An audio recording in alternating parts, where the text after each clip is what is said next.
In Vegas for the weekend, staying at the Palazzo. There's the win, and right in the corner we see the Encore. I'll be playing there tomorrow, but tonight I'm heading over to the closer Venetian. Let's go. In for 200 at the 1-2, shuffle up and deal.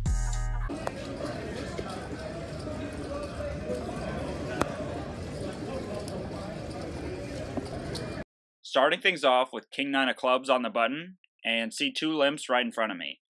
On the border between the bottom of a value raising range, or the top of a calling range, I think. I decided on limping along though, thinking I could play a deeper SPR pot in position, with a hand that plays pretty well in a multi-way pot. Looking back though, I think raising seems like it would have been the better play, since this lineup seems like they would call with weaker hands. We go 5 ways to a flop of 6-4-9, no flush draw on board, and it gets checked to me.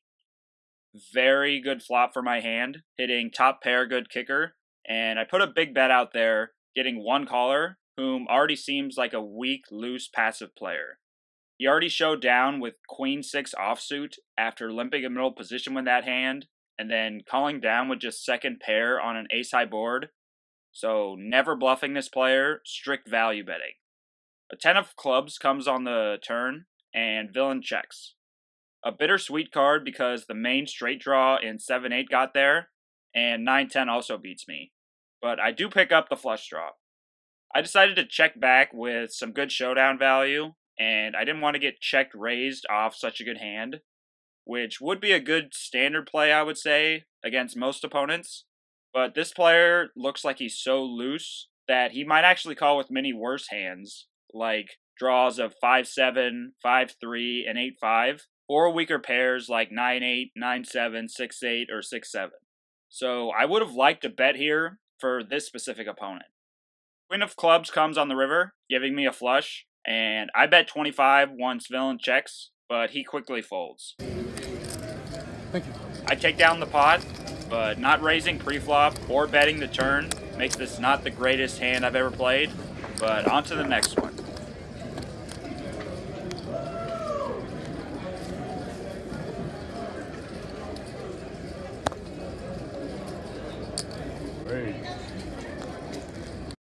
I pick up King-Jack of hearts and open raise to 10 from the hijack, getting just the button to call, going heads up to a flop, which comes ace high with 2 hearts, giving me a flush draw. This is a great board to continuation bet because I can easily represent an ace being the pre-flop raiser and will get smaller pairs to fold right away. If I do get called, I can narrow villain's range quite narrowly to mostly middle to weak aces and flush draws. Against that range of hands, I can feel pretty comfortable putting in multiple barrels because I have such a strong flush draw that will dominate many of his weaker flush draws. Plus, I can better represent stronger aces myself that can put a lot of pressure on his weaker aces. Not much excitement ensued, however. I get a quick fold and pick up the pot. I think the idea of putting in multiple barrels if I do get called is important though, because I can better represent strong hands on this board texture, and I already have a flush draw, so I would call if I did check and he bet. So it's better to bet myself, and I also have some blockers to some strong aces he could have, making it a perfect barreling opportunity. 24. 10 players have immediate seating and 2-5 PLO, table number 37. Immediate seating, 2-5 PLO, table 37.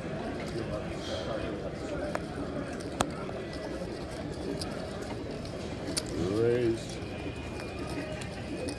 A premium hand in pocket 10s finds me in the cutoff, and I raise it to $12 after seeing 2 limpers. The button, big blind, and the 2 limpers call. Hey dealer, how many does that make it to the flop? 5 players. Top set, flopping the nuts is always fun. I put in a bet once the action checks to me. 40. 40 is the bet. I want to get value from straight draws like Queen-Jack, Jack-9, 6-7, or a pair of either 8s or 5s. I could have checked since I basically have the flop on lockdown and might want players to catch up a little by possibly hitting top pair on the turn. Since 5 players saw the flop though, I decided to bet with the higher probability someone hit the flop and will continue. Sadly, I get no action and scoop only a medium-sized pot. Thank you.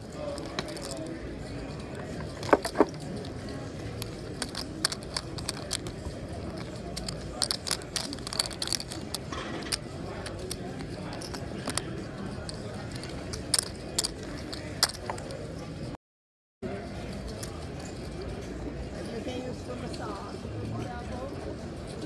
Kind of, oh, you got it.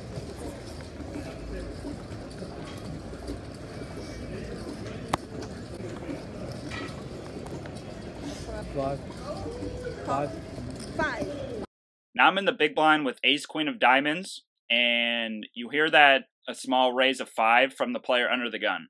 Not putting him on that strong of hand with that specific sizing. And after 3 more callers, I feel I have a very easy squeeze here and make it 25. Race. Raising 5 times here is not that big of a raise, but I felt since the original raiser and everyone else had middle to short stacks, I could give players a better price to play in position on me because they wouldn't be able to take advantage of being in position since the chip stacks are so short. I like that line of thinking, but I think a tiny bit bigger of maybe 30 would be called just as often, so I'd get more value from the callers.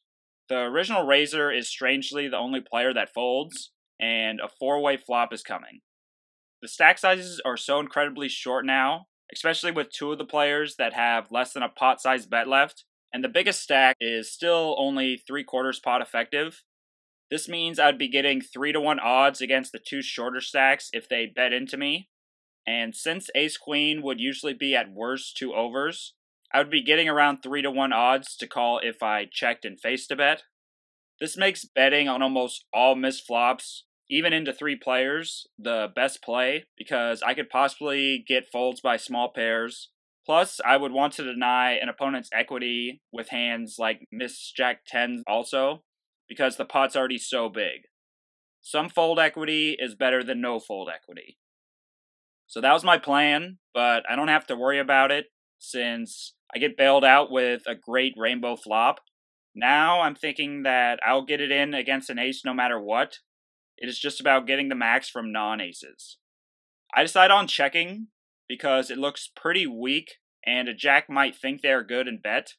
Or someone might take a stab at the pot as a bluff thinking I missed.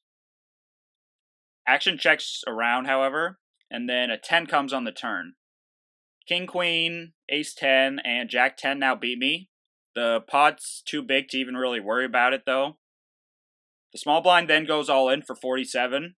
I take a few seconds and make it 100 to put the other player all in if he happens to have something. The other 2 villains do fold. And I'm behind, actually, against Ace 10 for 2 pair. I would have gotten all in against that on the flop anyway, so not too big of a deal. I do get lucky by hitting a straight on the river, even though the dealer didn't notice it right away without some help. Okay, you guys, our heads up, here it comes. Boom. Ace 10, 2 pairs. I have a 2 pairs. straight. Yep. Straight. Yep. Lucky, lucky for you. Thank you, thank you. Appreciate it, thank you. Did you get a straight as well? I like my play in this weird 0.5 to 0.75 SPR multi-way pot. It's just always nice when the result works out. Do I need a blind in? No. Raise $10. This hand is an example of a great isolation spot. I see an under the gun limp with a stack of 150 big blinds, and the action is on me in the hijack with Ace 10 offsuit. This isn't the greatest hand from middle position, but I can put a lot of pressure on the limper being deep stacked, and the pot is likely to go heads up, where Ace 10 plays much better than in a multi-way pot. I do take the aggressive route, raising to 10, and actually take it down pre-flop. Not too common at this level, I would say. Not all hands are exciting. Many go down during a session with not much action.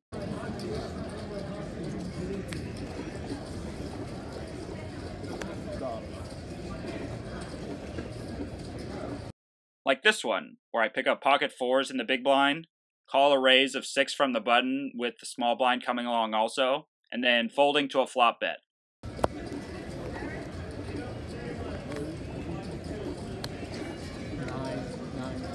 $9.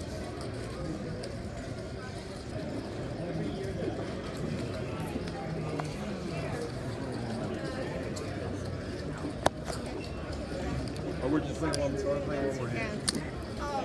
Raise. Or this one, where I raise king-queen suited from early position and get the whole table to fold. Yes, I will. Emma? Yeah, that was it. No raise, that's it. Everybody fold? That concludes my 2-hour session at the Venetian, cashing out for $355 for a $155 profit. I'm the only poker player out of my friends here in Vegas for the weekend, and we have other plans, so that is why my session today was so short. I filmed my hole cards pretty discreetly in that cup holder there on the left that worked out perfectly. Not sure whether it was allowed at this casino or will work in the future at other casinos, so don't get used to that. Tomorrow I'll be trying the 1-3 at the Encore. Look out for that episode coming soon, and future Poker Statistician videos coming out every week. Much more emphasis on the pokering than the vlogging.